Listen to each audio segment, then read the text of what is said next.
they felt that it is best at this point to just accept defeat. We can't really have a working, free, democratic society without the underlying layers of privacy. How late is too late for people to take control? It's definitely a fallacy. You actually do gain a lot from leaving. If you leave today, no matter how long you've been on any of these big tech platforms, you gain independence. You get to...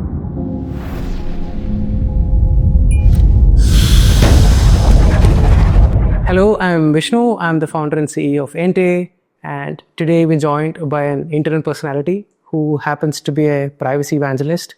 He is the creator of Techlore, Henry Fisher. Hello, Henry. Welcome to the show. Hi, Vishnu. Thank you. Glad to be referred to as an internet personality. I guess what we're doing is getting to people. Yeah, I really appreciate it. It's great to be here and to be on the other side of the podcast. Right. So I would like to start this conversation by understanding why privacy matters to you. Yeah, I mean, it's pretty interesting. I think for me, earlier on, I cared a lot about privacy for myself.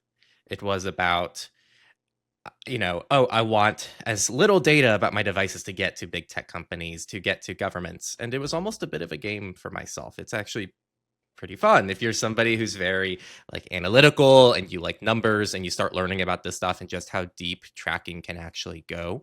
You want to do something about it, and taking that action can feel really good. But over the years, I have kind of developed the reason why privacy is a part of what I do and how it's a broader part of digital rights, and how realistically, I don't need that much privacy. The people who need a lot of privacy are people in authoritative regimes, journalists, abuse victims. This is a critical human right. And I think it's still fun, and there can definitely be a place for maybe what I originally got into privacy for. But right now, for me, in the last year or two, it's been about more of the digital advocacy and how privacy is a part of that. And we can't really have a working, free, democratic society without the underlying layers of privacy that it's dependent on, where people can have independent thoughts, independent freedoms, and independent digital rights. So that's kind of why I'm still around 10 years later, because I think there's more. You can't just care about yourself, I think, after 10 years of doing this, because otherwise it's fun and you can do a lot of self-improvement in different areas of your life. But over time, it has to be about more than that. So that's why I'm still here and why I still enjoy it. Got it. So just a couple of days ago, right, I was responding to a customer who had written to us about why they were canceling their Ente subscription. So they've basically been using Google Photos all their lives, and they felt that crossed a point of no return in some sense, where the damage is already done, and they felt that it is best at this point to just accept defeat. And I'm curious, what is your take on this? Like, how late is too late for people to take control? So is what you're asking, like, if somebody's been in the Google ecosystem for X amount of years, is there any point to migrating? Is that Right. Yeah, I mean, it's definitely a fallacy. It's a well-known one. It's called the sunken ship fallacy, and I think we can actually see this in our day-to-day lives. If you go have lunch with a friend and they tell you, hey, I've been in this abusive relationship with a partner for 5 years, and they do XYZ things to me that are none of which are okay and right, the friend is going to give them good advice and tell them, hey, it's probably best if you find a way to safely leave this relationship. And it doesn't matter that you've been in that relationship for 5 years. That's not a reason not to leave, right? It just makes it harder to leave because you have all of this investment that you've put into it. And I think that relationships with big tech aren't any different. If people saw the way their data was exploited, how big tech lies to them about what they do with their data, they mislead them, they try to hide permissions and try to hide what's happening behind the scenes with their data, and they actively implement new features for the sole purpose of exploiting their users, all without them knowing. And if people start to really realize just how kind of damaging this relationship can be for themselves and the people around them, then I don't think a good friend would say, hey, yeah, just stick on this platform. You don't gain anything from leaving. You actually do gain a lot from leaving. If you leave today, no matter how long you've been on any of these big tech platforms, you gain independence. You get to normally join a platform that allows you to export your data and actually own your data easily. It allows you to share with people who don't use the same account. I think you guys are a really good example of this at Entei. It's really easy to share Entei photos with someone who doesn't even use Entei because they don't need to use Entei to still interact with Entei users. And that should be a basic principle of how the web works, an open web.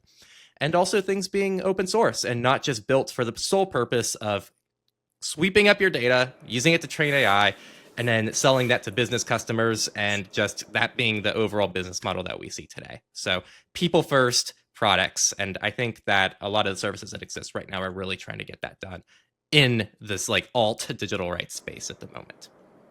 Right. Yeah, I agree. I think it's better late than never to stop feeding the monster. And with photos, I also think there is this other angle of the fact that there's a data of people around you that are there in your photos. So if nothing, you could start contributing that to the ecosystem. And then, like you said, there is definitely setting precedents for others, right? And just taking a stand for stuff that you actually believe in and stuff that is possibly right. Yeah, and not to cut you off, but yes, it's more about, it's not just you, it's the people around you. Like when you upload a photo with you and your friends is also, ending up in perhaps Google Photos, and they can use that to track their AI, et cetera, or to train their AI. And the other thing too that I really want to outline here is it's easy to look at this in a negative way. People always like to see the negative in these situations, but the positive and the other way to look at this is there's never been a better time to move away from these platforms. There's never been as much evidence of all the stuff these platforms do. There's never been so many people who are against these platforms and want to move away from them. We've never seen so many geopolitics kind of working in our space's favor, where people are going, whoa, holy crap, governments are doing this really spooky stuff, and I actually want to fight against it.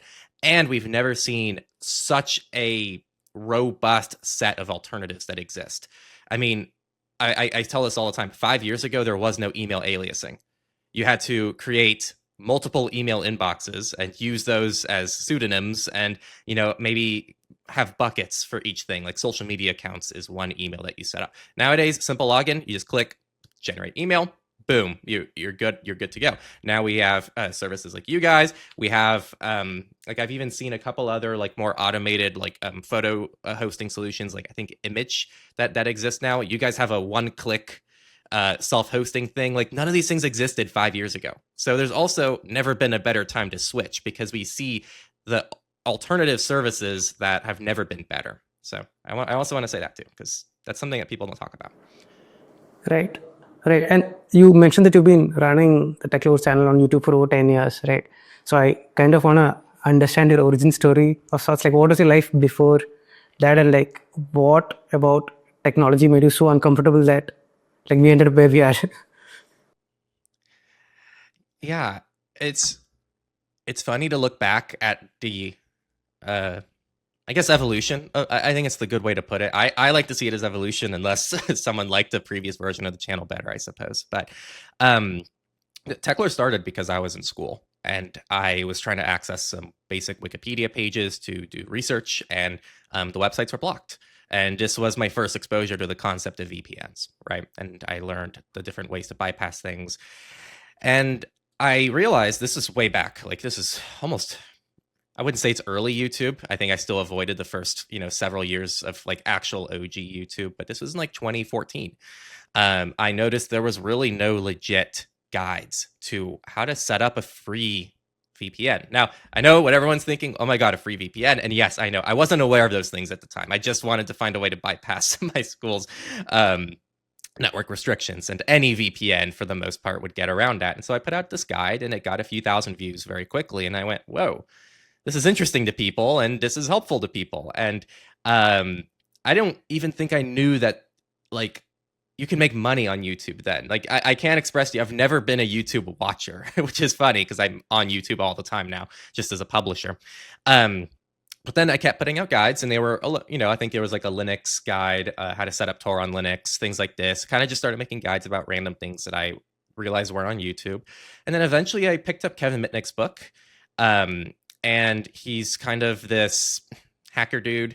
And he talks a lot about in his book how, all the ways you're tracked online, And this was kind of a book I picked up because it was recommended by someone in a community. And then from there is when I really went down the personal privacy rabbit hole that I was talking about earlier. And then we put out our first Become Anonymous guide in 2018, 2017. It was either late 2017 or early 2018, where I think Techlore officially became a privacy channel. And that's kind of been what it's been since I'd say around late 2024 and even early 2025. We still talk about privacy, but I realized that like when you limit yourself to just privacy, you lose out on a lot of people, right? When you just cover privacy, you lose out on people who don't care about privacy yet. And there's a lot of people who actually care about privacy, just not privacy, if you see what I'm saying. And what I mean by this is a lot of people care about their rights. They care about things like being able to access information freely without feeling like the next,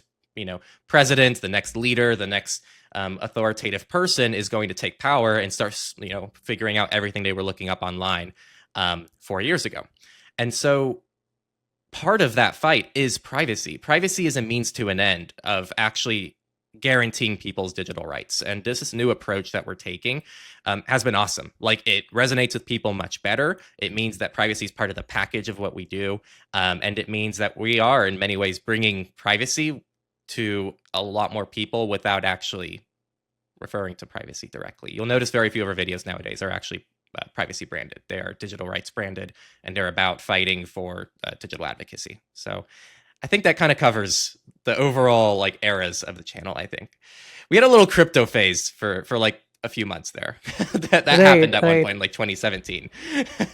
Yeah, so I was actually scrolling through the videos, like for the oldest to the newest, and it's actually an interesting arc that you had there. So, and you see, so what is interesting is, see, on one hand, you're kind of educating people about privacy and digital rights and like reducing a digital footprint, and on the other hand, you're having to grow a public channel to do this bit of education, right? So, how do you reconcile this?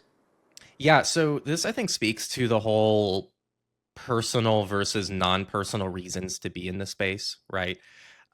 It's actually it's a criticism I get a lot, and I think on its surface it makes sense. If someone is like, "Hey, you care about privacy, but you're quite public about yourself, right? Like you publish your face online, you talk about even some things you do for your own privacy, which in some ways isn't good for OPSEC." So I fully understand it. I get how it sounds ironic, but also I think when you really critically think about it, what is especially ironic to me on my side of things is talking about privacy and all these things I'm talking about to people who already care about it and already know about it. And that's what you would be doing if you were publishing your content in a fully privacy respecting way away from big tech platforms. If people already moved away from big tech platforms, that means they already got the memo.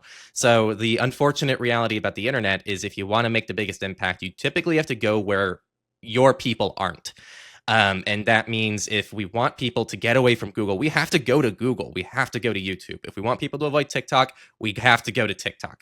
We have to do all these things if we actually want to reach new people in the community. And also, I mean, there's so much about my life that I never share on this channel. And it's funny because I've met people IRL who like are consistent viewers of Techlore, and they're like, "Oh, I didn't know anything about this." Like even Nate, who was my prior co-host at Surveillance Support, it's like every time we meet up in person, he learns like the most basic information about my life. So it's pretty funny because I am actually a pretty open book. I just don't really like to share by default. And I feel like that's pretty on brand for maybe what I do at Techlore actually is like, if people really want to know something, I'm almost always all ears, or not all ears, the opposite of all ears, whoever's on the other end of that. Got it. So, I mean, I agree with, I guess, everything that is said, right? I do think it's important for us to use whatever tools are at our disposal to our benefit. Like this, there is, I think last year we had launched this tool called They See Your Photos, wherein we were using like Google Vision APIs. Like you could upload a photo and then would use that API to kind of break down the contents of the photo, and then would use that to educate people that, like, guys, like there's so much information in your photos. And a lot of people look at the wrong way. They're like, "Hey, dude, entice like, using AI to do this." And it's like whoosh. So yeah, I understand what you're saying. But yeah, the irony is there for people who want to look at the surface level. And anyway, so coming back to education, right? See, while you're on the topic of education, could you let folks, those who are listening, know what a threat model is and what your threat model is? Yeah, and actually, I should have mentioned one more thing that I forgot to say. So really quick before I cover threat modeling, um, we also offer alternatives. Like I really want to make that clear because I do prioritize YouTube and all these other platforms that aren't the best. But we host our own PeerTube server, techlore.tv. All of our content gets auto synced there every hour. So people who know and are already in our community have those options, as well as Mastodon, Blue Sky, etc. So we do support the alternatives. It's just not like where we're not reaching new people on those platforms. That's for people who know who we are already and want to follow us still in a safe way. Now, threat modeling is probably one of the most misunderstood and still heavily discussed concepts in the space, which I find very interesting. And I think there's a bajillion ways to do it. And I think that the ambiguity of threat modeling is why it's so confusing to people. If you stumbled on this space and you care about your data, you care about privacy, you're probably a critical thinker. You probably think very logically about things. And to have this nebulous concept of threat modeling being thrown in your face kind of sucks. I get it. Like, there is no right way to do it. I mean, we put out a guide to kind of add some visual, logical representation of what a threat model is. And the idea is you kind of like break things up by a threat, by like people, persons, or people, government, and companies, and then you kind of like rank different things. But I think it's actually a lot simpler in like a podcast format to just answer this question for yourself in different contexts. And the question that I like to ask is, I want privacy for what reason? And it's just asking like, hey, why do I want privacy? What am I actually gaining from it? And how do I accomplish that? That's really what you're getting at when you're trying to set up a threat model, because take it from me, privacy is an infinite game. Like, if you think that there isn't one more thing you can do to make yourself a little bit more private, no matter how private you already are, there is always one more thing you can do. And this is an infinite game. And so what you need to do, if you care about digital rights, if you care about privacy, security, whatever you're threat modeling for, you need to figure out where your boundaries are. You probably have limited time in your day. You have limited money. You have limited energy, and you probably, and I don't want people to make privacy a full-time, part-time assistant job. I want this to just be easy and taken care of for people so they can actually live their life. So this stuff should be helping your life, making your life easier, giving you more control of your data, giving you platforms and access to things that actually make you and your relationships with people around you better. And the moment that privacy isn't doing that, you probably went too far, and that's just okay. That means you just pivot things back a little bit. You take a couple steps back and you figure out how to readjust. And again, I think a really good way to think of threat modeling is, I want privacy, I want security, I want anonymity, whatever you're looking for what purpose in this context? So let's talk about maybe a messenger. This is a really good example. I want privacy in my messenger because, and maybe you just go, oh, I just want to make sure that my messages that I send to my loved ones are just kept between us. And that's kind of it. Then you might go, oh, so what fits that requirement? Well, yeah, Signal has the phone number requirement, but I'd be using a phone number anyway with these contacts, and that's my use case here. So maybe Signal is actually the perfect tool for me. Alternatively, if you look at, well, I need an end-to-end encrypted messenger because I can't have an adversary know that I'm even on this platform in the first place. And like phone number based discovery and even username based discovery is just not an option. Then you might actually have to go, well, the only thing that solves this is Briar or SimpleX. So you just have to really critically think about why you're doing what you're doing. And that ultimately is what threat modeling comes down to. And again, you can find other resources on this. This is just my approach to it. You can find a bajillion other people who talk about this. And I'm sure the goal is to find the one that resonates with you. Mine might not resonate with you. So that's okay. You just have to find someone that does. So what is your threat model, Henry? Yeah, I mean, it's always evolving. So that's something I should also mention. Like every month, I do kind of a check to see where things are at, if I want to change anything. For me, it's become a very like I've compartmentalized my private personal life away from everything I do for Techlore. If you watch Techlore, I might share. I share I'm a runner. But if I'm gonna, record a video of myself, I'm gonna go to a location I don't live, and I'm gonna record myself running somewhere I don't live. So like, it's this kind of thing where like my personal life and Techlore are pretty compartmentalized. I don't really share anything about my personal life. However, of course, me as a person and my face is on the channel, and so for me, it's become very security focused. And a lot of people might have seen a lot of this discussion in the past, and it seems a bit controversial, even though I don't think it should be, which is that some people don't have any privacy because of their jobs, because of what they do. If you think a politician should be more private, I don't really know what to tell you. They're not private people. They're recognizable. They have to leave the house. They can't just stay in the basement all day. And they have to be active in the community. And I think in some ways, I'm not a politician, but in some ways, the digital creator space online, if you want to be personable and share your face and actually be a person behind a camera, you have to sacrifice privacy. And so, yeah, I've been recognized on the street just walking around, and people go, "Oh, wait, are you the guy from Techlore?" And I go, "Yeah, that's me." And See, you are an internal personality. yeah, so there is a layer. It doesn't happen often, but when it does, it's very much like kind of weird. And it's like, man, yeah, I do forget sometimes that like I probably don't have as much privacy as I even give myself credit for. But that's why security is probably the biggest name of the game. When you are in these situations where you can't have privacy, it's normally hardcore security that you then are targeting.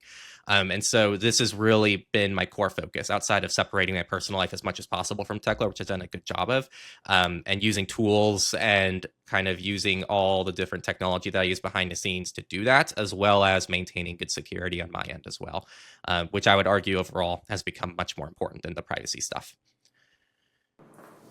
And I want to make it clear, this is awesome. Yeah. Like, I have no judgments. If you come to me, as long as you're able to justify why you do what you do and it makes sense, I think you're actually doing privacy correctly. I don't think there's this idea in the privacy community that everyone has to be equally ultra private, and I don't know where that comes from. I think some people don't want privacy and they still can understand the value of it and actually still implement it. Like, politicians don't want information about their family to be public. They want their private lives to be protected, but they also want to be public. That is part of their job. That's, for many of them, probably their passion.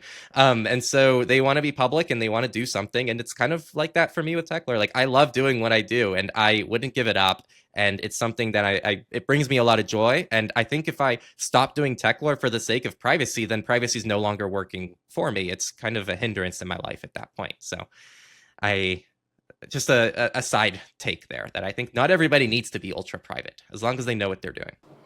Right. Be pragmatic. Okay, so so coming back to Techlore, how big is the Techlore team today? Right now, 2.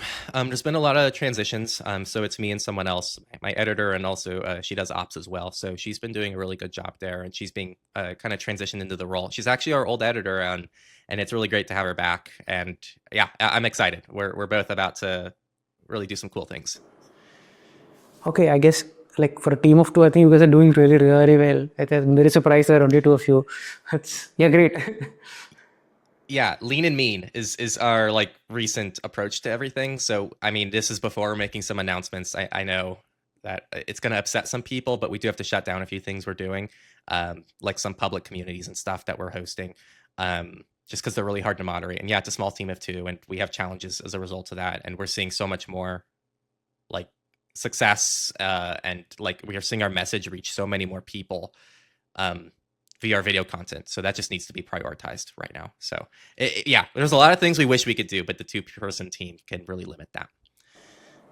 Is this going to affect the Discuss forum? When does this go live? Not for another couple of weeks, I guess. Oh yeah. So yeah, it'll be done by then. But yeah, I'm probably gonna be shutting down. Not probably. We are gonna be shutting down the forum. It's just too hard to moderate, and it's yeah.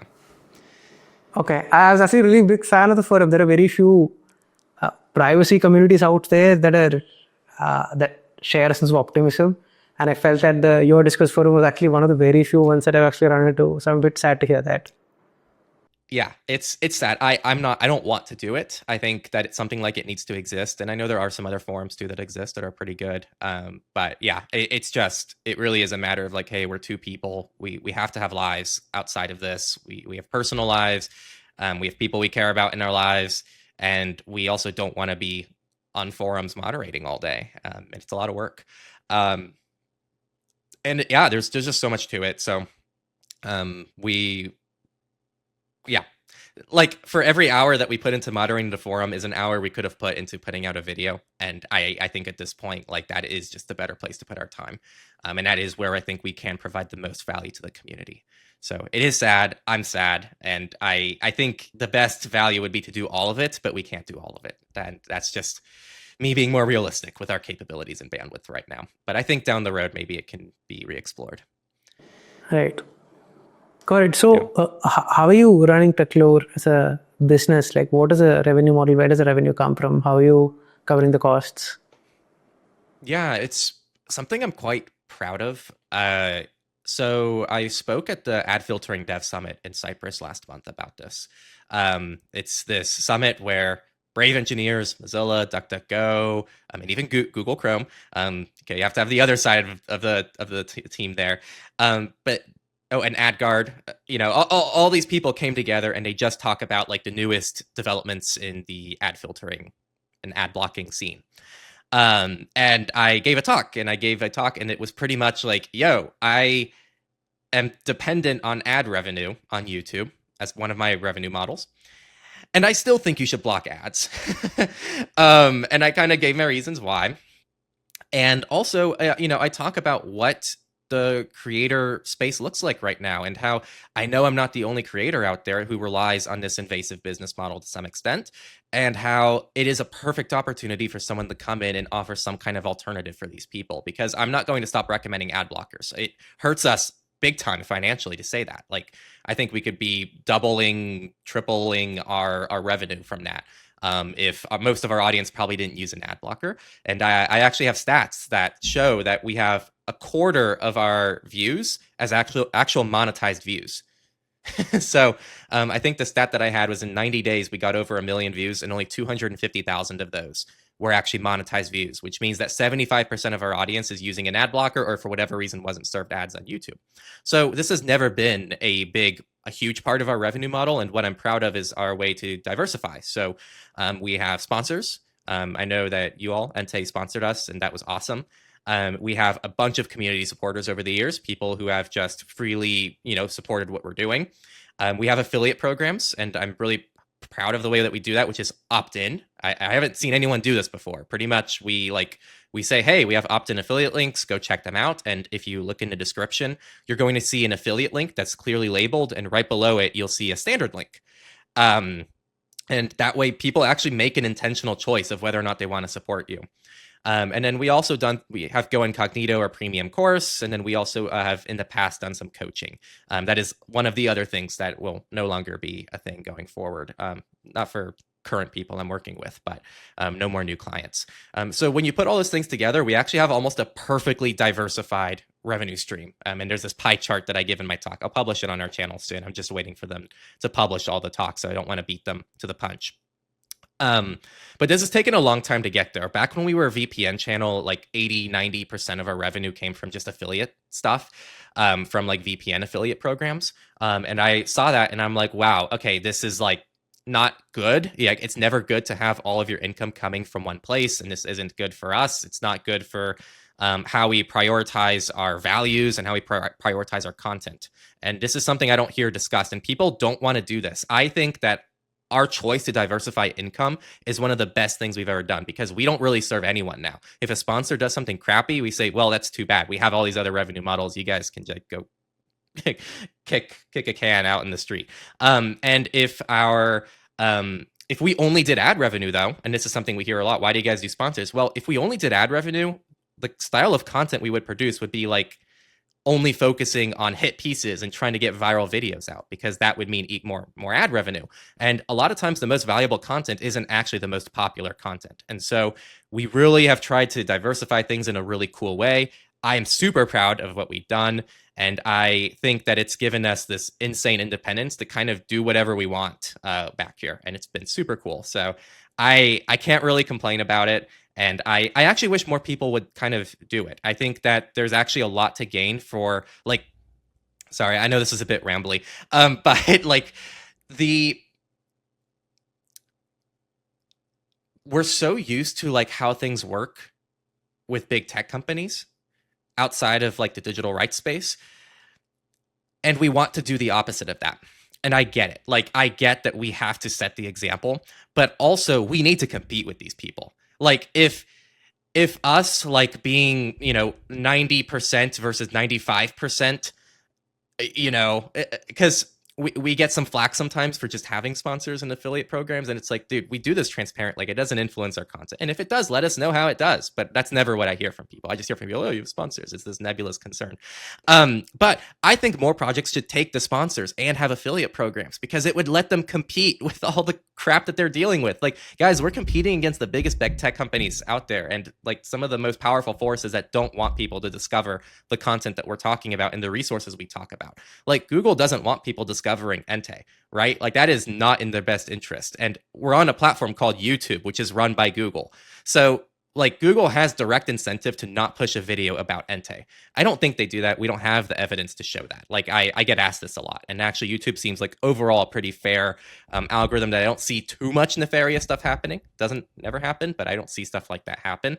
But we need to compete against this stuff. Like, if you're dependent on only ad revenue and this is the platform that's paying you, or you're only depending on like, yeah, only supporters, which don't give anywhere near as much sometimes as these other options, you're not really living up to your potential and really seeing how much of an influence you can make in the world with a lot of the good stuff that's happening. And this goes for any other project in the space. I think there's a lot to gain for our overall space if more people actually adopted these revenue models.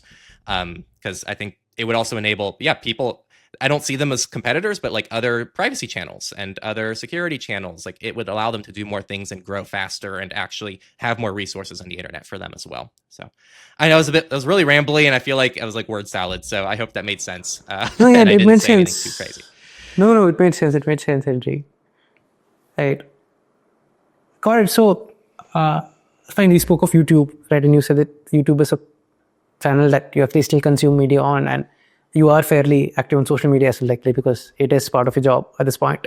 And I'm curious about what is the kind of content that you actually consume. Yeah, that's the first part of the question. Like, what is the kind of content that you usually consume?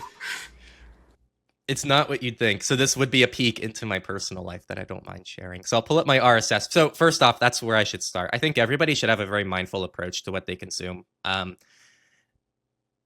actually reading a book right now, so I'm not Christian. I'll also share this about myself, but it's actually a book about Christian monks, and it's about Christian monks and how they're. Damn, why don't I know the title of books on this podcast today? And I don't have my e-reader next to me.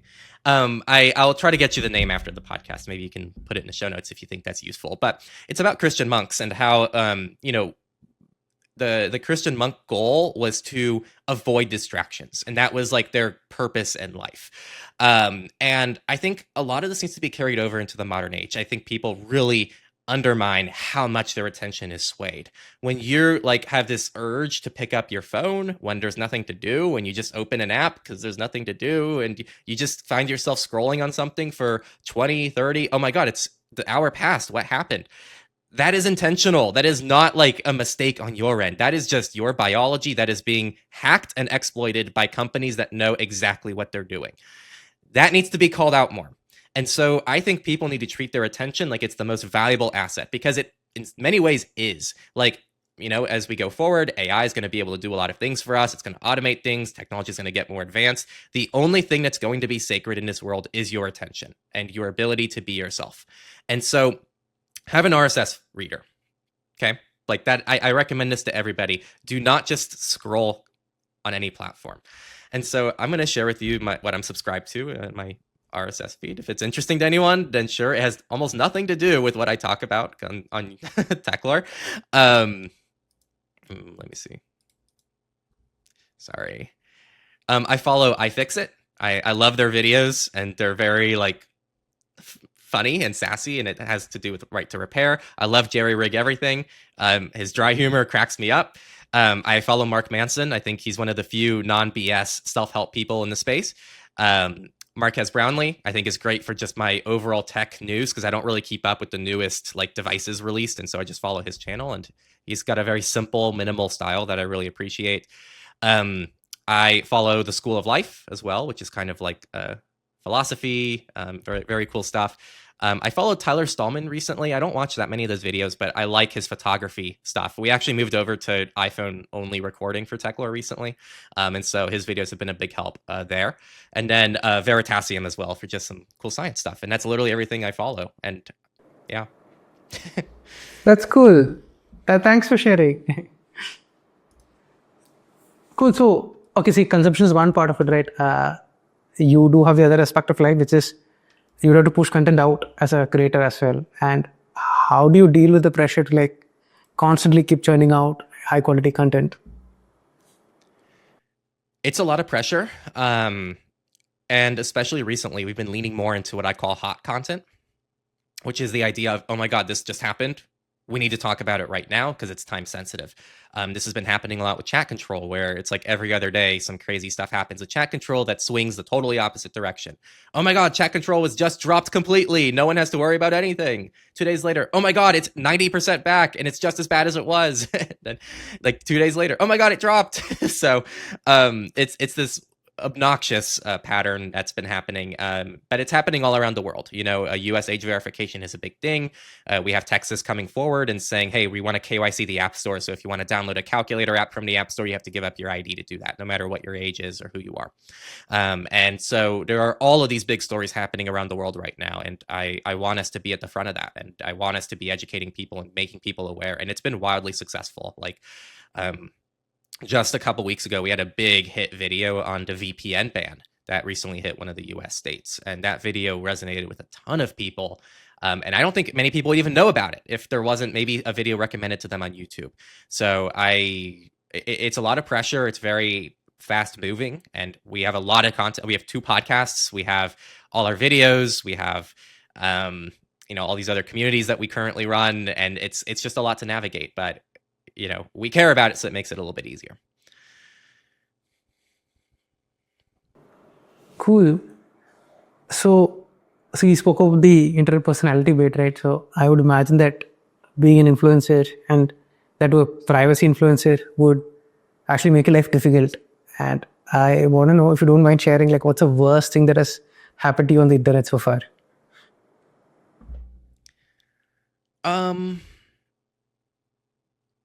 I don't know. I can't pick out like the worst. There's nothing that's been horribly bad. I think when you're an internet personality, you get criticism and you get haters, and I think it's cool. Like that means that like you're big enough where people like pay attention to you, and it's like I really have changed my concept of it. And it's like, wow, these people care a lot about what I say. Like that's pretty cool.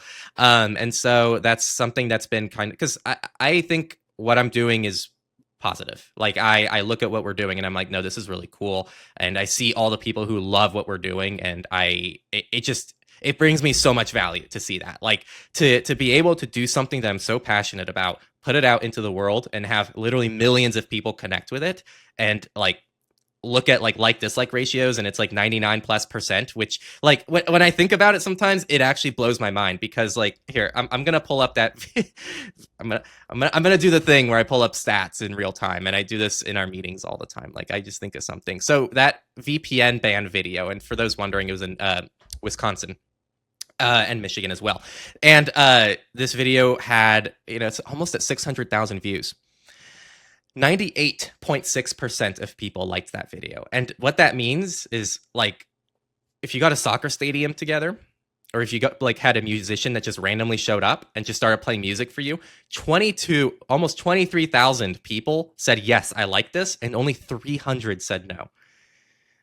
Like, it actually blows my mind. Here's another one that maybe is smaller numbers it's like easier to comprehend. This other video, over 1,000 likes and only 14 dislikes. That means if you got a room together of 1,000 people, almost all of them would say, I like this. And 14 went, I don't.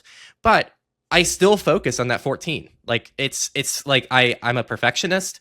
I have always struggled with like, maybe being a bit too much of a people pleaser, and seeing those like, oh, I hated how you did this, even though everyone says I actually loved how you did this. It's like, man, I wish there was a way we could still please that person. So I think that's actually the toughest part. And I'd say it's overall been the hardest challenge of being kind of a air quotes influencer, is that I think it's one of the worst jobs I could have picked for my mental health, but I've tried to treat it as a challenge. and as something that can make me a bit stronger and more resilient. And it has, ever since kind of changing my perspective on it, it's been really massively helpful. And now I'm like, oh my God, so many people like make dedicated videos and stuff about me. It's like, wow, okay, I guess I'm relevant enough, and that's pretty cool. So I can't really complain, but it does, like, yeah, in the past it definitely ate at me more, but now it's like, yeah, whatever, it's cool. So if you're actually a people pleaser, this must be like very extensive exposure therapy for you, right, to kind of stay sane with all this pressure. Yeah, I'd say, yeah, it's depression. And is there anything else, or are there any other techniques or like rituals that you have which you think actually still helps you stay sane? Or okay, sane is a very harsh word, but like kind of keeps your mental health in check? Yeah, what's the concept of swearing on this podcast?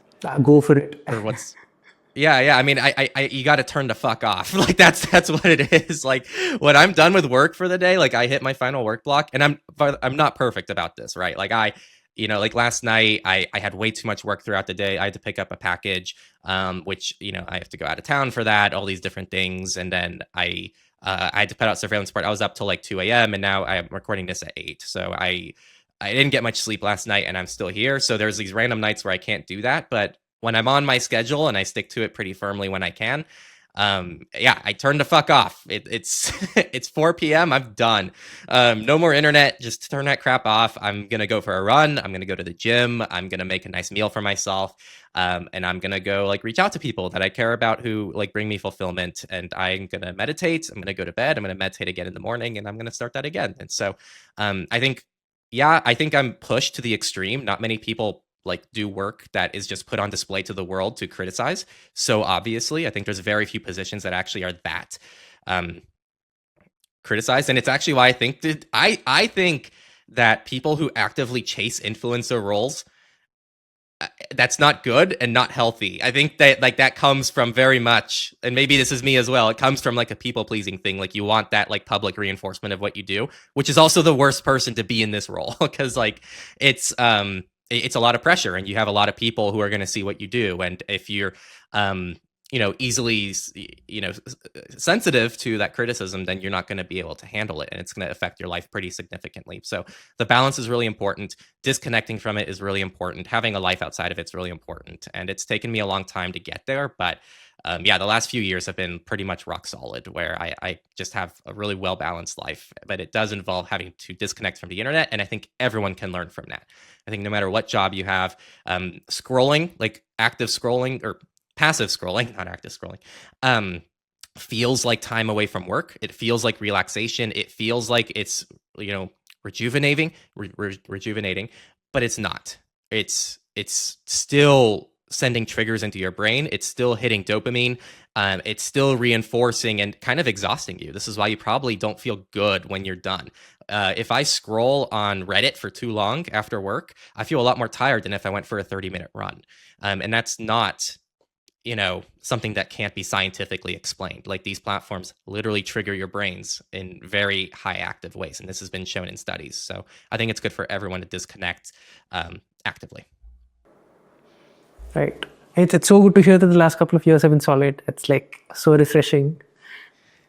Yeah, it's good. And yeah, I'm less active maybe in the community than I should be sometimes, but it's more important. Like it allows me to dedicate more time again to the things that matter most, which I think right now and probably for the foreseeable future is our content. So it's really important. Right. So, okay, see, we spoke a bit about technology, right? So what are some things outside of technology that has influenced your worldview? Yeah, I don't know, a lot, like books. I like reading a lot. And so like I always stumble on something new. I always learn something new from a book. And that always influences my worldview. And it always kind of ties back to what I talk about on Techlore as well. I think I probably underestimate the amount of things I say and do on Techlore that is influenced by things I read that have nothing to do with what I talk about. I love playing music. I haven't done it in a good while because I've been quite busy, but I hope to get into that again. I love exercising. I love kind of just getting out into nature. I am a very just outdoors, like mountainous person. Like I like to be kind of a hermit for a day in the mountains, and that brings me a lot of joy. All those things do directly or indirectly influence Techlore. And another one recently too has been kind of like dipping my toes into more of the animal rights kind of scene as well. And this has been something that I've been passionate about the last 5 years or so. But the things I learn as a consumer more so of that community are things that I learn as a publisher for Techlore, because they're both these like advocacy communities, right? Like animal rights communities care about like avoiding animal exploitation and preventing that from being a thing. We care about avoiding exploitation from big tech companies. And it's quite similar actually in terms of like these like big massive industries that you're fighting against, and how people have their own visions, and how both communities are perceived as like being extreme and being like, crazy because they're just going away from the norm and maybe saying things that most people don't want to hear. Like there are so many similarities here, but I'm a consumer of that other one. And so I see the arguments that make sense to maybe someone who's like, oh wow, this actually would not resonate at all with a regular person. And I can tailor those arguments and translate them into what I talk about with Techlore. And I do attribute a lot of Techlore's success to things like this as well. So I think that's an overall breakdown of maybe kind of other things I do in my life without sharing too much about them. Got it. Cool. So, okay, we discussed on both the parts, right, of your work and your life, and what are some things that you're actually very, very grateful for? I mean, I'm just grateful to still be here 10 years later. Like that's something I always kind of like come back to. It's like, holy crap, this thing I just kind of started for fun that I didn't even think would turn into anything is something I still get to do 10 years later. And I'm still just as passionate about it. So it's just awesome to do this every day. I can't really complain. I'm also just grateful for my health. I'm grateful for the people around me. I don't have much to complain about in my life, and even in that situation, like I still get down, but that's just the human experience, and I can't really be upset. And yeah, that's all I have to say there. I'm just grateful for a lot in my life. Nice. Cool. Okay, so we'll get back to a bit of tech, right? Because there are a bunch of questions there which I completely sidestepped. And this was actually about AI. Right? Have you been using AI tools at work? And like, yeah, what do you think are the useful parts, and what do you think are the worst parts? Yeah. Okay. It's a great question. So I'm going to start just broadly before I touch on like the ways maybe I use it. But just broadly, the best parts and worst parts of AI that I just think is an overall commentary on the subject. I think AI actually it can just be like any other technology. I think that if these big tech companies were actually sitting on a more successful business model when they released AI and they had more confidence in what they were doing, it wouldn't be this thing that's being shoved down our throats. I think AI is actually a response to the lack of confidence and the lack of successful products that these big tech companies have had for a long time, which only rely on data exploitation. And AI, I think, is actually an extension of that as well, and that's another problem with AI. But I think that there actually could have been a scenario where these big tech companies were successful via more reasonable business models, and the AI was just kind of supplementary to that. And I think Apple is actually quite a good example of this. Apple is the only big tech company that I can't tell if it's because they don't care about AI or they just can't do AI well. But they're still doing perfectly fine. And they haven't really been prioritizing it like these other big tech companies. But that's also because they have actual business models that include hardware, that include like physical products that people can purchase that don't solely, and I'm not saying Apple doesn't have some data collection here and there, but it doesn't solely rely on just harvesting people's data. Whereas a company like Google can't really exist without that model, or Facebook. Like that is their only business model for the most part. So I think that AI actually could just be a technology that lives on your device that just is there to help you. And I think it's actually these companies that are turning this technology into something that's being weaponized to be another extension of their data collection that's now being used to serve ads. There's now a public beta that's been exposed from OpenAI that the ChatGPT Android app is going to have ads coming soon. We've seen Google now roll out Gemini It's not technically in Gemini. They are very clear about this, but in the dive deeper AI mode in Google search, you will now be served ads there as well. It's only a matter of time before that shows up in Gemini. So again, these tools are all just there to be an extension of the traditional models that kept these companies going in the first place. On the bright side, I think AI actually does have a lot of potential. There's a lot of researchers that I trust and scientists that I trust that think that this technology is going to make research far easier for them and be able to do this mass scale of testing that was never possible before. So AI has the potential to cure diseases, to do really cool things for our lives. It has the potential to make things that are redundant, that are just busy work, a lot easier for us too. And that's kind of a hint of how we use it back here sometimes. And so I don't think it's inherently bad. And you guys, I think, do good AI features. Like you use AI features that people actually want. You do it on device. You do it in a privacy respecting way. And I think that's the way to do AI. So behind the scenes, and to answer, I guess, more of your first question, we use it, and it's kind of like having a second person in the room type of tool for us. Like we'll put a script together, and then I actually stopped using scripts for the most part. So I actually just have bullet points now, so I can be a little bit more natural in videos. It's been a lot better. And I'll put that through an AI model, and I'll be like, yo, what do you think of this script? I mean, it's a public video anyway, so it's going to be something in the public. And I'll talk about some private AI tools that we can use in a second as well, because not all of them have the same privacy policies. But it's like a fact checker. And actually, a lot of times it can pick up on really interesting things. I'll even ask it like, hey, what's something that you think, like what's a demographic or what's a criticism that you think might come up based on this script? Like it's supposed to challenge you. If you're using AI as a way to just kiss your ass, it's not actually bringing you any value. If you're using it as a way to challenge your preconceived notions on something, it can actually, that's where you'll actually grow and figure out how AI is helpful, I think. And we have changed so many things in our content because of some of those things that it comes back with. And it's like, actually, this is probably a bad idea to bring up in this video, and here's why. And it's like, oh, you know what? That's actually a really good point. I didn't think about that. We also use it for transcribing all our videos. So if you see the subtitles, that's all transcribed through Whisper. And that is like done locally on device. And when we transcribe those videos, it also means that I get a text version of our videos, which is great for LLMs. And so what I'll do is I'll also upload a transcript of a video through an LLM beforehand to do a final fact check over everything I discussed. And so as a result of that, we've been able to just be a little bit more accurate in our videos. And there has been multiple times where I said something that it was like, well, technically this is, and it's extremely nuanced, right? Like no one would actually care, but like I care. So it'll be like, technically this is true. And that's when you see like a on text pop up, like with a little disclaimer in our videos that's like, well, technically you should know this. So that's a place that it's been quite helpful as well. And it's also good for like title ideas too. Like I'll feed the transcript into an AI model, and I'll be like, hey, can you just give some sample titles? And I rarely use the titles it gives me, but it normally gives me some really interesting angles to try out, especially because YouTube has A to B to C testing.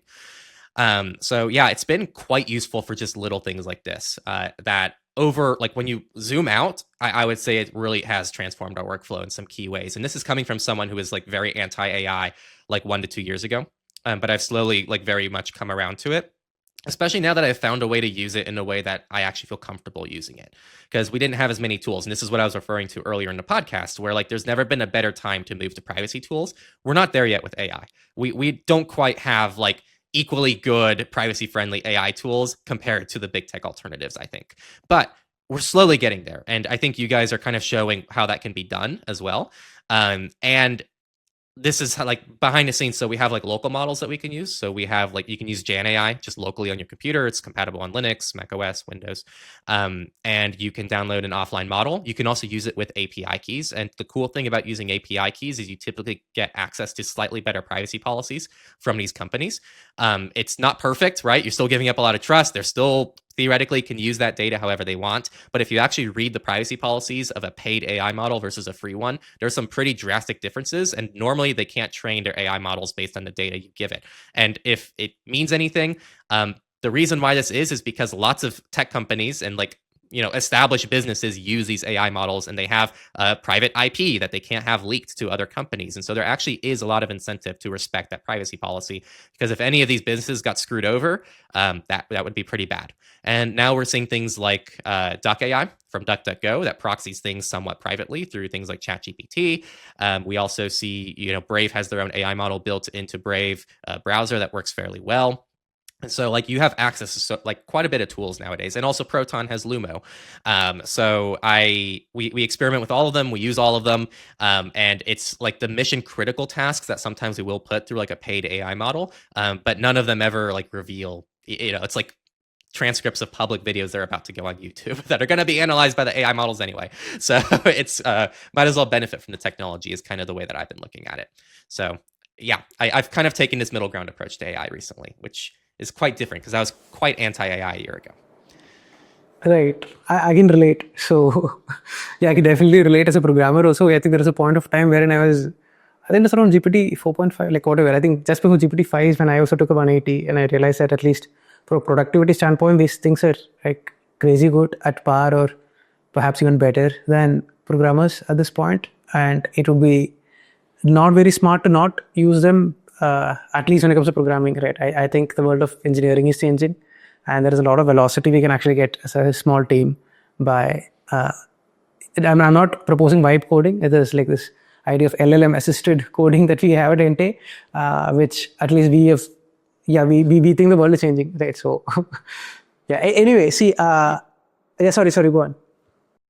Yeah, I was just gonna say. I mean, I think if you guys like, and translating kind of the way I use it, and I don't know if this is how you use it. So, and you don't have to say how you use it, but like, if you put a product together, there is no harm in taking this product. You're an open source project. I'm sure your code is going to end up in these AI models anyway, because they do scrape, GitHub repos as well.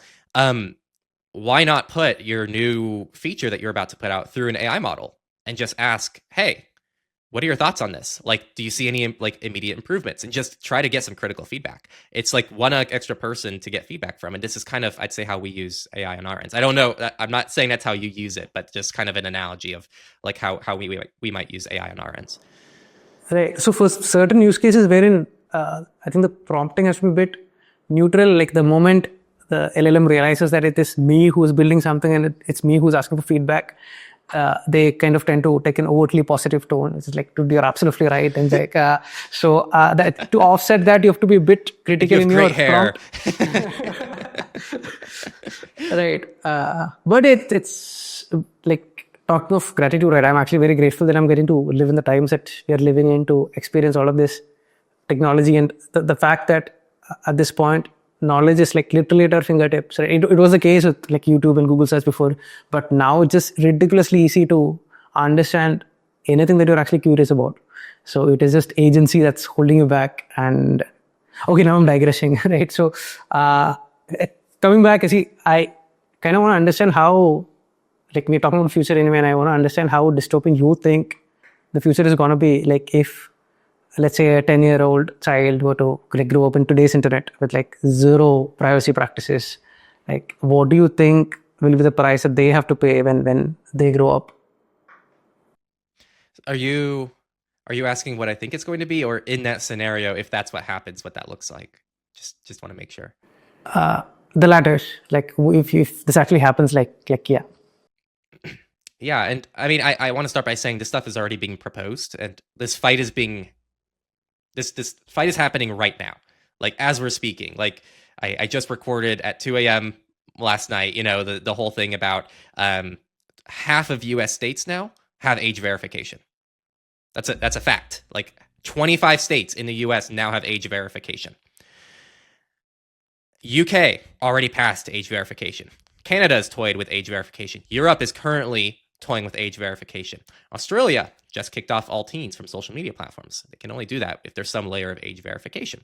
So the entire world right now is trying to pass age verification. This fight is happening right now. So I really want to make that clear to people that this isn't like a far off, like dystopian, 50 years down the line thing. Like this is something that actually could be what the internet looks like next year.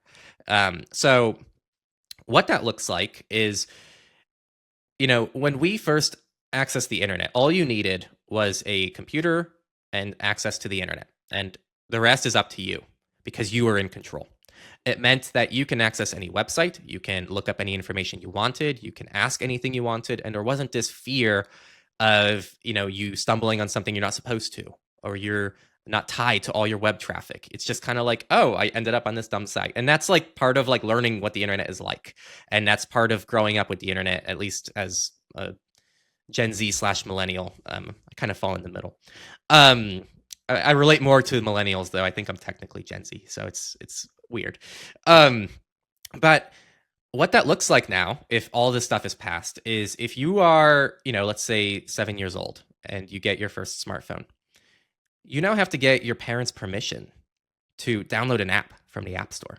It could just be a game. It can be a calculator app. It can be a camera app. It can be literally just accessing your camera from a third-party app.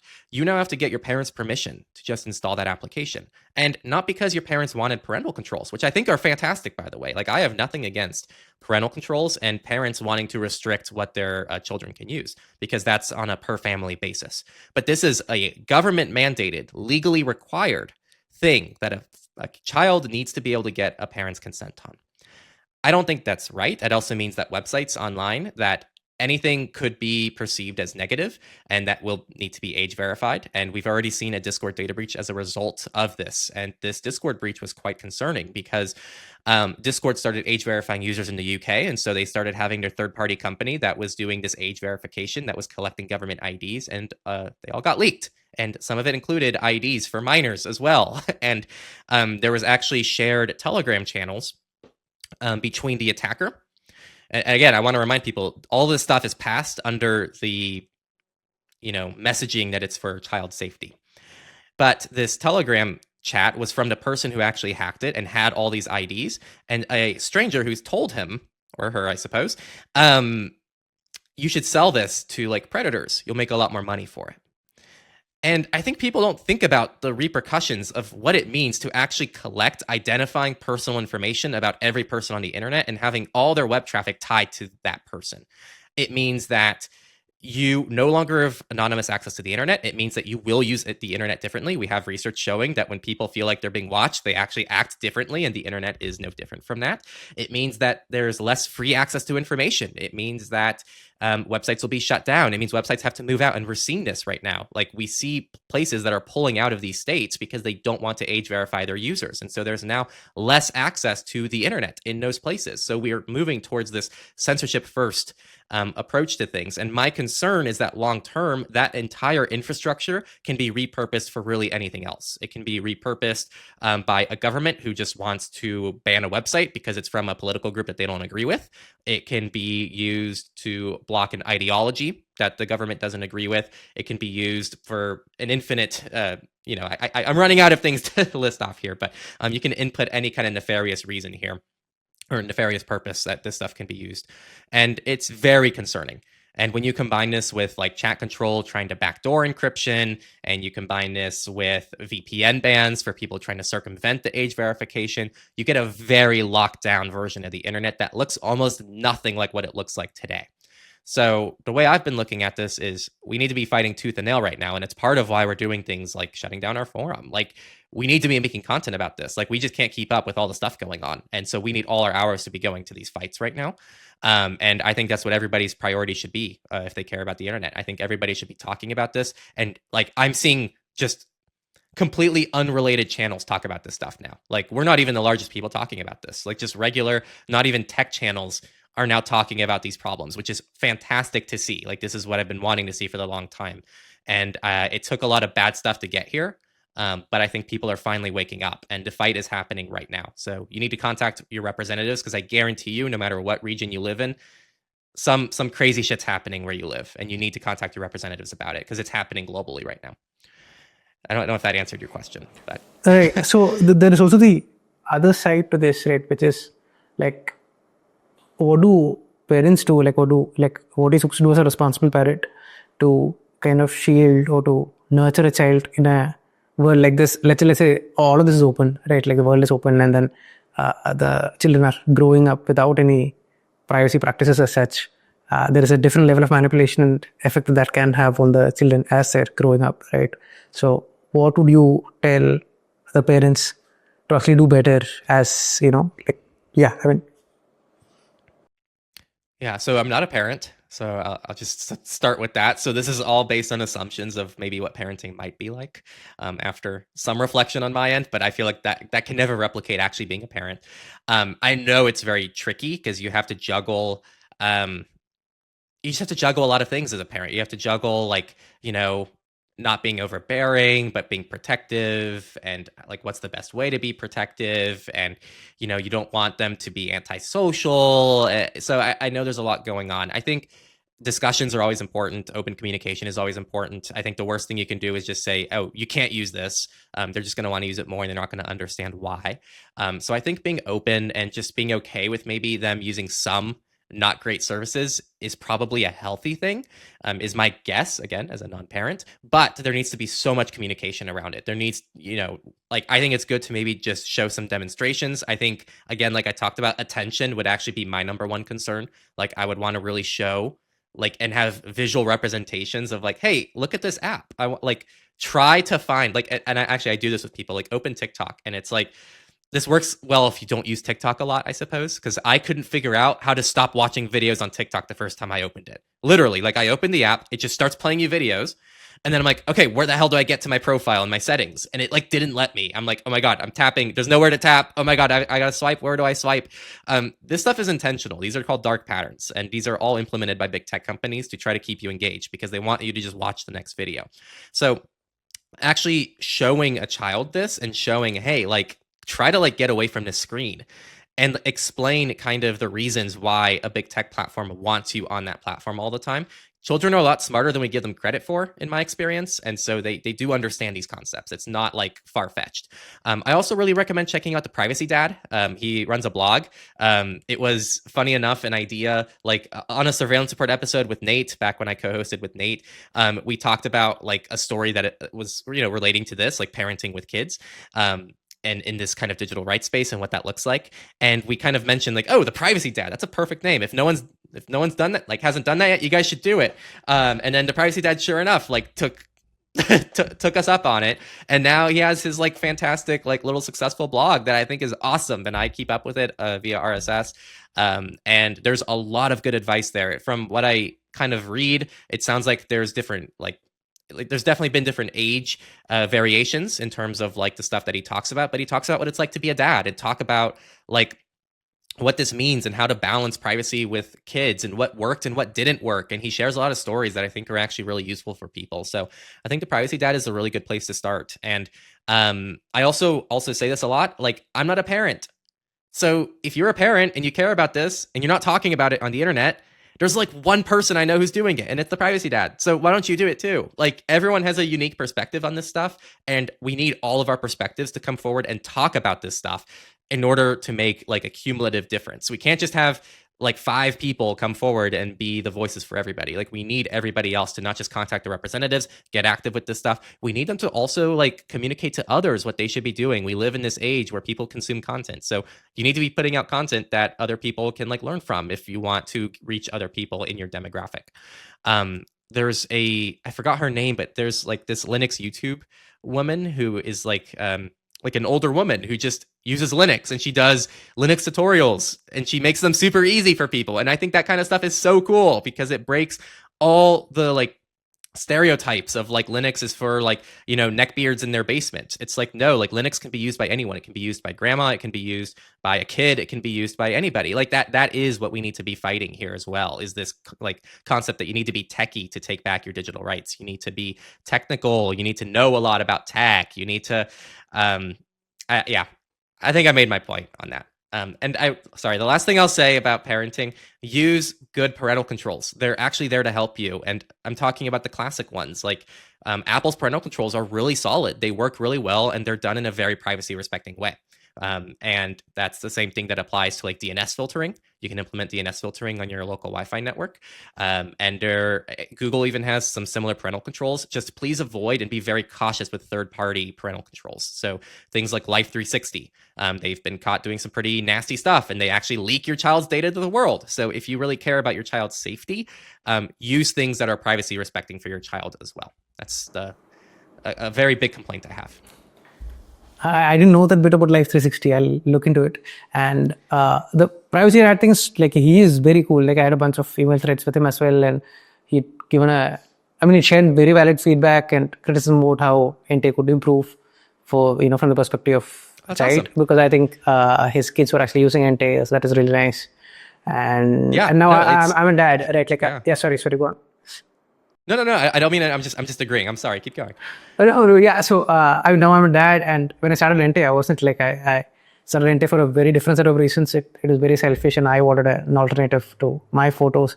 And now those reasons have kind of become a lot more intense. Like I really don't want my daughter's photos to get scanned and scraped and like whatnot. So, but she's just 4 now. I think she'll reach a point where she'll start nagging me for a screen, and that is perhaps the time I'll have to read up more on the privacy dad blogs, or maybe I'll have to start writing a blog myself.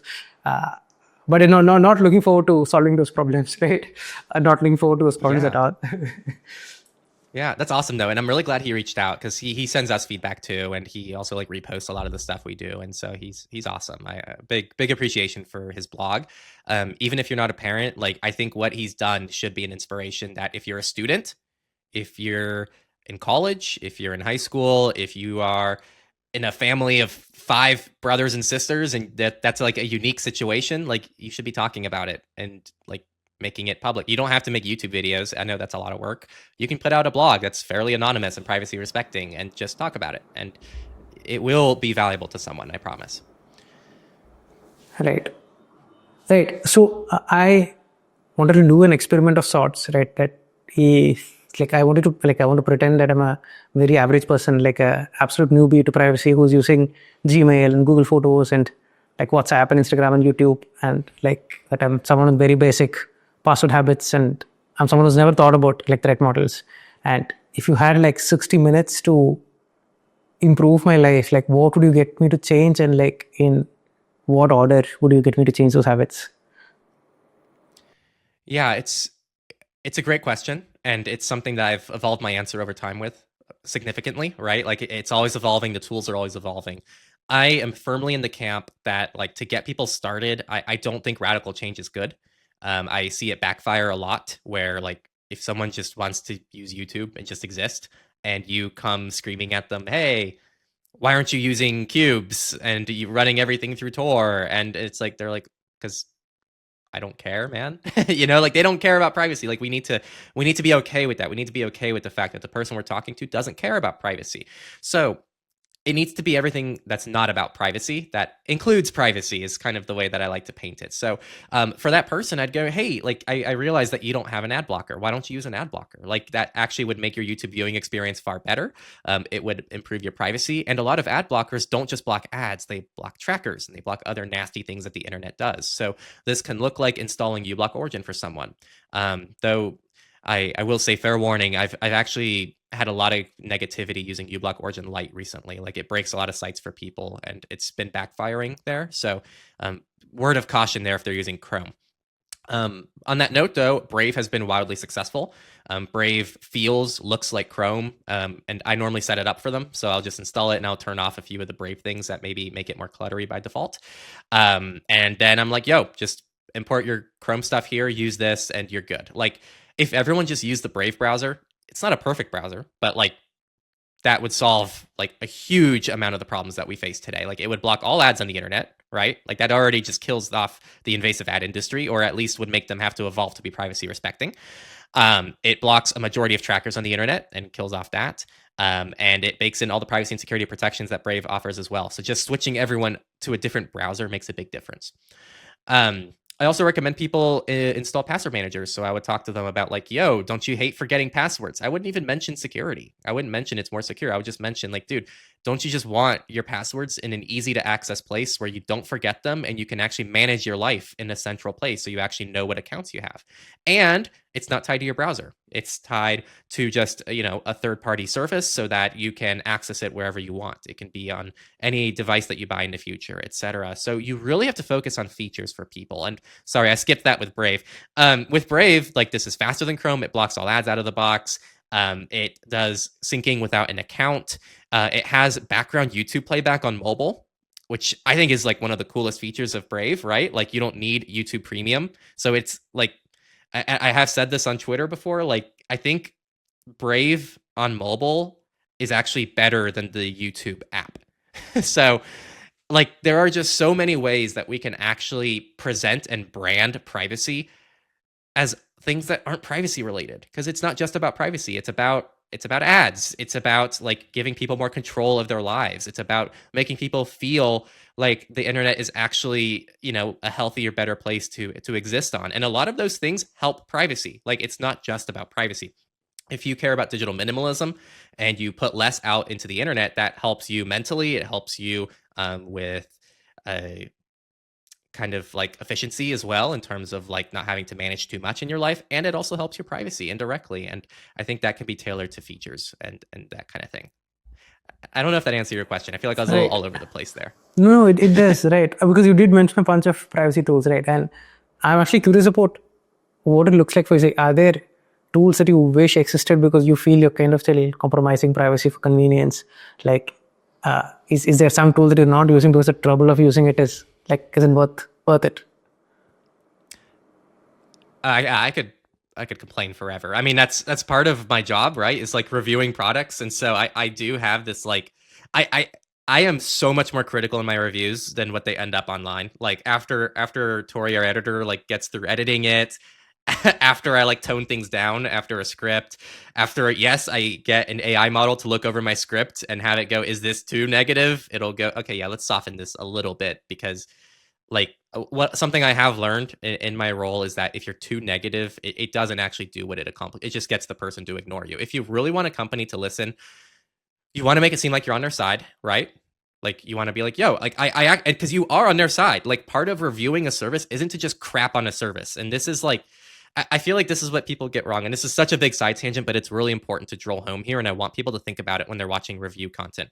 There's 3 styles of review content on YouTube that I've noticed. There is the overwhelming majority, which is like a fake review, where they're like, oh my God, this service is so cool. And this is an unbiased review. And I love everything about it. And I'm not going to say anything critical of this tool. And I feel like it's every Notion review that's ever existed, because I have a lot of negative things to say about Notion. But that exists for every service out there. There's these like things that are presented as reviews, but they're really just promotional videos. The second thing is like way too critical reviews. They're just like, I hate this. This sucks. This is stupid. And this is why I think it's stupid. And this is dumb and blah, blah, blah. And it's like, well, that's not really accomplishing what you want. So I think that the middle path is really the best way to go here. And this is the approach we take, which is like, yo, my goal isn't to just like tear down services. My goal is to make it so services know good, like have good feedback to make their products better and more useful to their audience members, and more specifically our audience members, which hopefully for the things we review is the same, right? So it looks like, yo, I actually really liked how they did these things. I see the vision, but they do this thing that really bothered me. And I think that this can be improved. And here's how I think it can be improved. And I think that is, in my view, what a review should be. What was the question again? It was such a big side tangent. Right, it is actually a bit different. It is, I wanted to understand if there are, are there places where you still personally compromise yes. privacy for convenience? Thank you. Yes. So I see these issues everywhere in this space. And so there's a lot of things I can criticize, and it has resulted in some tools that I just feel like I haven't been able to compromise on. And so like right now we're recording in Riverside. I think that's a perfect example of a tool that's like, yeah, Riverside has made things like interviews. Like we also do all our interviews on Riverside far easier. Like previously I was using OBS. I would have to send instructions to our guests beforehand. And let me tell you, out of all the guests I've ever interviewed, I think like 4 of them total actually did things like fully properly. Like they set up their mic properly, they set up their video properly. All their footage came out great. There wasn't any weird issue. They uploaded it and everything just turned out perfect. That is super rare.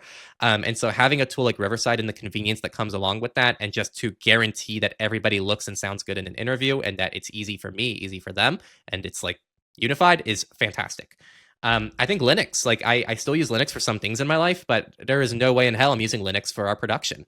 Like I tried it. I tried native Linux for our production. It was like a year long that I tried this out. It was awful. It was like every weekend I had to troubleshoot things that broke, and I had to fix things up. And these weren't things that were my fault. These were Linux faults, like objectively. And I think that can be talked about. Like, I think it's good for us to come forward and talk about issues that we have with these services so that they can actually get better, because I want Linux to succeed and I love Linux and I want to use it for my production. But I'm not going to, because it makes my production a living nightmare. And you guys will probably see half the amount of content end up on our YouTube channel if we moved over to Linux for everything. I just saw yesterday Affinity's actually considering migrating or releasing Linux support. So we might actually see like a proper Adobe Photoshop alternative on Linux. And if they did that, that would actually be a really big step in the right direction for Linux. So I'd say, yeah, like having to use Mac OS for production is definitely the best middle ground right now in terms of like getting good quality content out quickly without being Windows. And also like all the modifications I can make to Mac OS to make it quite a bit better makes it a pretty good sweet spot for me right now. I think that, yeah, AI, like we still use some paid AI models for different tasks. And I think down the road, once the like more privacy respecting models get better, I think they can actually fully replace that. And I think it's kind of the main thing. Like we were able to use most privacy services behind the scenes. Like we use Proton behind the scenes. We use VPN services behind the scenes. We use Tailscale. We have a NAS. That's where we host all our archive for our videos. So overall, I'd say we actually do a really good job, but there are still these like lingering things that we do that aren't perfect. Got it. So, okay, so next I have a few quick questions that hopefully don't require as much thought, and it'd be great if you could share the first thing that comes to your mind. Yeah, right. Okay, cool. Okay. So first, right, one privacy tool that you think is underrated. Oh, I know. I'm trying not to think. I'm just trying to think. I still think. I think aliasing as a concept is underrated. Correct. And one privacy. Expand, let me know. Okay, actually, now that you offered, right, definitely, yeah, please go for it. No, it's okay. Pretty much just, I think aliasing is something that lets people still keep their workflows, but gain a lot of privacy. Like you can still keep Gmail. I don't encourage this, but you can still keep using Gmail and log into your Gmail inbox, but have every service you ever registered for have a different email provider that's not an @Gmail domain. That's super powerful. The fact you can keep your phone number and set up my sudo and now have alias phone numbers at hand is awesome. And the fact that you can still use your bank account and use privacy.com to just like pay for anything with random information, random names, random addresses, random anything. Like as long as you're not defrauding anyone, right? Like don't abuse these services. Like that is just insanely powerful and it's super under discussed. So use aliasing tools. They make your life easy. And for email aliasing, I usually really recommend people get their own domains because you kind of end up like the email is kind of a primary key in a lot of databases, as you don't want that to change, and you will kind of alias it. It's like service at like techlore.tech and anyway. Okay, 100%. Yeah, we digress. Right, one privacy tool that you think is overrated. Ooh, man, there's nothing I can say here that won't get shit. So I'm just gonna say it. I actually think operating systems are overrated, and that is a hot take. But the reason I say this is that I think there's too much emphasis on operating systems because you can have the most privacy respecting operating system in the world. You can be on Linux, you can be on Cubes, you can be on Tails, and you can still be logging into your Facebook account. You can still be uploading sensitive things to big tech platforms. You can still be using non-end-to-end encrypted messengers. There's so many things you can still be doing wrong despite being on a good operating system. If you want absolute privacy, yes, you need a good operating system, of course. That's not what I'm saying. I'm just saying that for a regular person, focusing on an operating system is actually, it's probably one of the last things they should be doing because you can make 80, 90% of the changes on a bad operating system. Like using Signal on Windows is better than using Discord on Windows. And that is an objective fact. And changing your browsers on Windows is also an objective improvement as well. And so I am firmly in a camp that operating systems are overrated. But they are still important. Right. One habit that you're not proud of. Ooh. Yeah, just when I don't do it well, just being online too much. Like doom scrolling. I think that's probably a common one for a lot of people. Your biggest problem with the privacy community? Yeah, just too hardcore, man. Like you can be hardcore for yourself and then be less hardcore and like meet people where they're at. Like we need to meet people where they're at. If otherwise it's just going to be a niche for till the end of time. And your biggest learning from the last 10 years? Oh my God. That'd have to be an essay, Vishnu. Yeah, I would say, I would just, I don't know, there's so much. I'll say the last thing again, though. Like, I really do think that like meeting people where they're at is the most powerful tool you have. It really is. Like, if you just are shouting in the void to other people who believe in what you believe in, that feels good and it sounds good. but it's not actually accomplishing what you want to accomplish. If you're trying to make a real impact, you have to put yourself where people aren't, and you have to reach new people, and you're going to get some pushback from those people, so it doesn't feel as good. You don't get like the pat yourself on the back energy that you get from just shouting into the void of your own people, but that is where you make the biggest impact. So find ways to reach people. Got it. So looking forward, like what is next for Henry and what is next for Techlore? What is next for Henry? I don't know. I can't really talk about that without revealing too much about my life. But what's next for Techlore, I can definitely talk about, which is that we're looking to really iron out like what we are in the world. And I feel like we've really found what that is. And that is like we want to be the go-to resource for what the hell is happening in our tech world. Not just for privacy, but for digital rights, for age verification, for backdooring encryption, for literally all the crap that's going on in the world right now.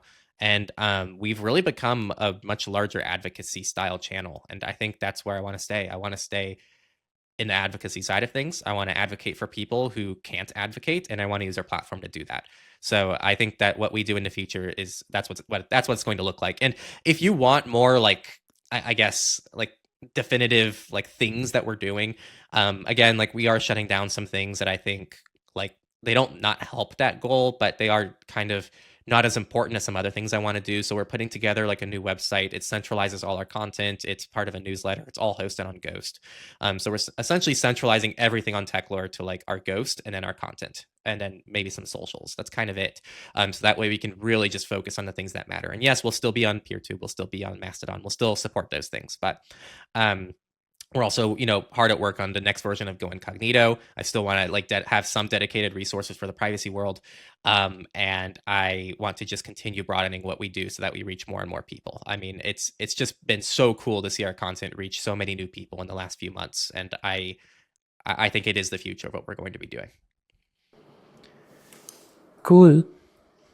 So we spoke quite a bit of technology, privacy, and like the potential dystopian future that lies ahead. And so I have one last question at this point, which is what makes you hopeful about the future?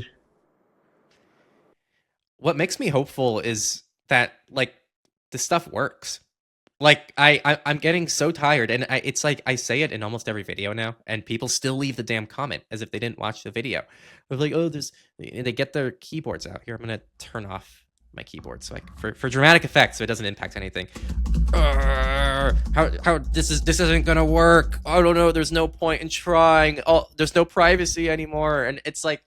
Like cry me a river, right? Like, just why did you leave this comment? It helps nobody, and it's just not even true. Like, literally, the video is like, for example, like how chat control's been watered down, and how chat control was actually fought off because of public outcry. And we see this stuff actually work. India just recently started rolling out this mandated app that would try to scan everything that happens on your phone, all for your safety and your security or whatever their excuse was. But guess what? Because of public outcry, because companies demanded that they didn't, or because companies refused to comply with it, they said, they backpedaled. They said, it was never supposed to be mandatory. And, now it's no longer a thing. We actually do see these wins all the time. I just think that we as humans only focus on the negative. So knowing, and the reason why I'm hopeful and optimistic is that like we actually have a lot of impact. Like you guys actually make a big difference. Google had to back down slightly because of their Android backdoor stuff. And to see us like being able to put out content and be able to see like the change.org petitions just shoot up the moment it goes up, and to actually hear from the people behind F-Droid that like they saw a noticeable uptick in people contacting their representatives, like that stuff means that shit matters. That means that like it's not just us, like you guys matter too. Like you guys need to be going out there, talking to the people contacting your representatives. The moment that you give up and think that what you do doesn't matter is the moment that we actually lose. So we need that optimism if we actually want to make an impact and see the internet the way that we want it to look like in the next decade. So be optimistic. If you're not optimistic, you failed. And you just need to find a way to be optimistic. That's my big thing that I have to send home to people. Right. So actually that was going to be my last question. If you had anything to tell people, and I guess that's it, right, guys? Be optimistic. Yeah, be optimistic. Find whatever it is. It can be the smallest thing. It can be like, hey, yeah, everything can go to crap, but at least I think we can still fight for this and make that your thing to fight for. It doesn't matter how small or big your goals are. And also, if you are negative about something, it doesn't help to share that negativity. Like, it actually brings down other people who actually are optimistic about that. And this is a big problem in the world right now. This isn't exclusive to our community. This applies to the environmental concerns. There's a lot of people who are like, well, the Earth's going to burn anyway in 20 years, so why do I care? And that is exactly why the Earth might actually burn in 20 years. It's not because of people who want to it's because people are giving up and they think that there isn't something that can be done. But when you actually look at the stats and you look at the data, there is a lot of things to be optimistic about. We actually do see a lot of things moving to renewable energy. We are seeing positive things happen. And yes, there are setbacks. There are administrations who don't give a damn about this and are rolling back regulations by the day. And I'm checking this on my RSS feed and it pisses me off. But I know that there is still a future and that there is a way that we can fight for it. And that applies to literally any space out there, no matter what you care about. There is a way forward. So please be optimistic. Right. Right. Yeah. So we'll end on that positive note, right? So thank you, Henry, for taking the time out to talk and for everything that you do to push the privacy community forward in a direction that I also feel is more optimistic and hopeful. Because, like you said, it takes a lot more energy to do what you're doing than to be cynical. So thanks. And I'll link to Henry's website at socials below. And thanks everyone for listening and have a great one. Yeah. Thank you, Vishnu, as well. Like, it's an honor to be on the other side of it, and I have a lot of respect for what you guys are doing. So, thank you for everything you guys do. Thanks, Henry. Yeah.